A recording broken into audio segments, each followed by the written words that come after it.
Mga idol at kabayan, breaking news! China, dahan-dahang nagpapakita ng kanilang hangarin na sakupin ang ating mga baybayin sa West Philippine Sea. Dalawang barko ng China Coast Guard sinuyot ang dagat mula sa Cabra Island, San Antonio, Zambales hanggang Bolinao, Pangasinan. Pilipinas, hindi papaya. Mga barko ng BFAR, Philippine Coast Guard at Philippine Navy, eroplano ng Philippine Coast Guard at Philippine Air Force nagsama-sama para pigilang makapasok sa baybayin ng Pilipinas ang China Coast Guard 3301 at China Coast Guard 3104. Anim na Chinese national arestado sa Surigao matapos makita ang mga ito na nagsasagawa ng illegal mining operation. Grabe, pati ba naman mga yaman naming mga Pilipino sa kalupaan gusto ring namnamin ng China, pati mga kabundukan naming tinibag nyo na. Aktwal na pag-airstrike ng Amerika sa Somalia ipinakita. Panama, tiklop sa Amerika. Ngayong araw sinabi ng presidente ng Panama na ayaw na nitong ituloy ang pag-renew ng China Belt and Road Initiative sa China. Sa madaling salita, Panama kumalas na sa China. Eroplano ng Philippine Coast Guard sinita at itinaboy ang mga barko ng China na lumapit sa baybayin ng Pangasinan.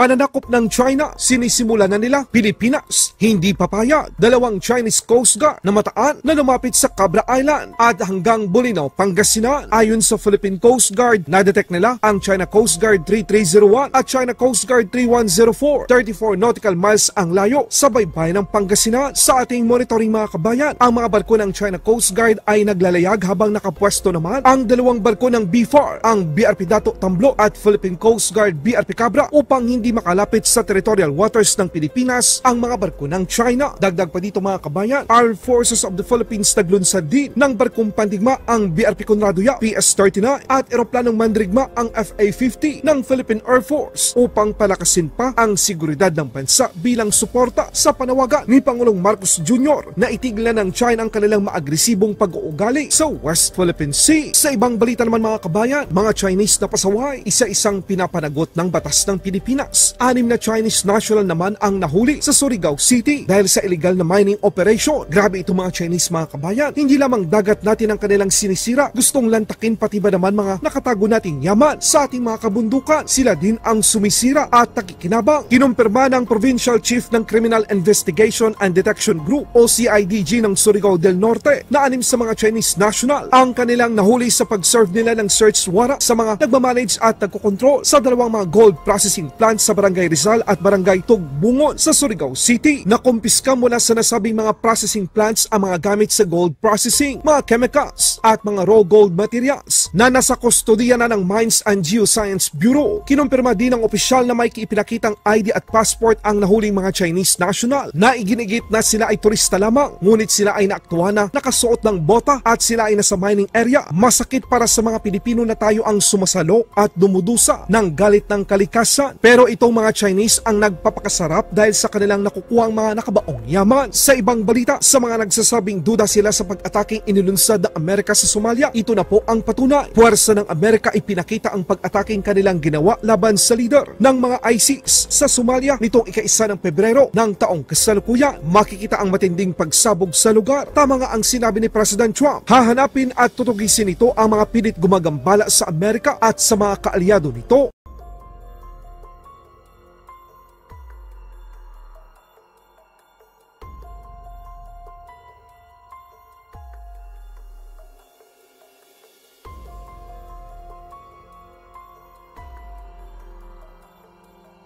Panama, tiklop sa Amerika. Ngayong araw sinabi ng presidente ng Panama na ayaw na nitong ituloy ang pag-renew ng China Belt and Road Initiative sa China. Sa madaling salita, Panama kumalas na sa China.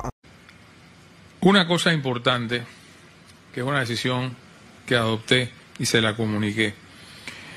El memorándum de entendimiento del año 2017 sobre la ruta de la seda de Belt and Road Initiative no será renovado por mi gobierno. Eso es así. Vamos a estudiar la posibilidad de si se puede terminar antes o no, pero creo que le toca en 1 o 2 años la renovación, porque es cada 3. Así que esa iniciativa que se firmó, cuando se firmó, en el tiempo que se firmó, no será renovada por mi gobierno. Creo que esta visita abre un camino para construir una nueva etapa de relaciones. Así lo veo yo, así lo sentí de parte del secretario Marco Rubio, y a la vez tratar en la medida de lo posible de que se incrementen las inversiones de los Estados Unidos en Panamá. Le expliqué una serie de proyectos de infraestructura que el gobierno tiene en carpeta, en cartera, con el ánimo de que las conozcan y en su momento que se hagan las licitaciones, que comenzarán muy pronto, pues se pueda entrar.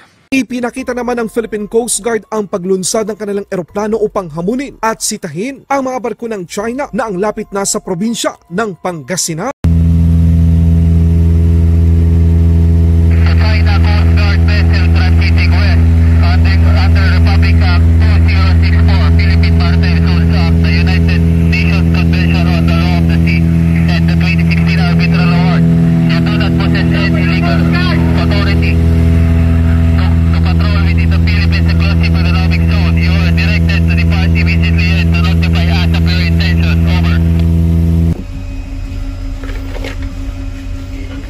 To China Coast Guard Vessel 5901, this is Philippine Coast Guard Vessel BRP Teresa Magbanwa MRRV 9701.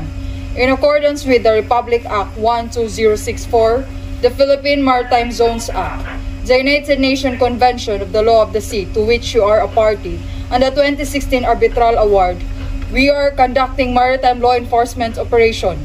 You are advised that you are currently sailing within the Philippine Exclusive Economic Zone, approximately 110 nautical miles southwest of Capones Point, Zambales, Philippines. You do not possess any legal authority to patrol within the Philippine Exclusive Economic Zone. Your illegal activity will be reported to higher authorities. Over.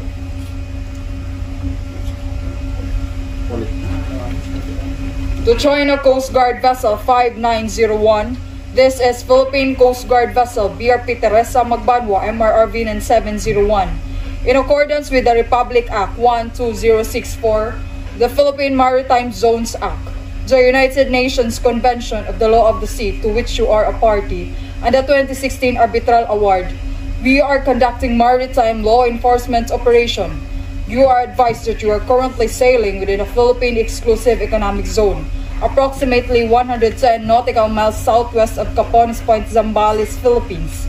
You do not possess any legal authority to patrol within the Philippine Exclusive Economic Zone. Your illegal activity will be reported to higher authorities.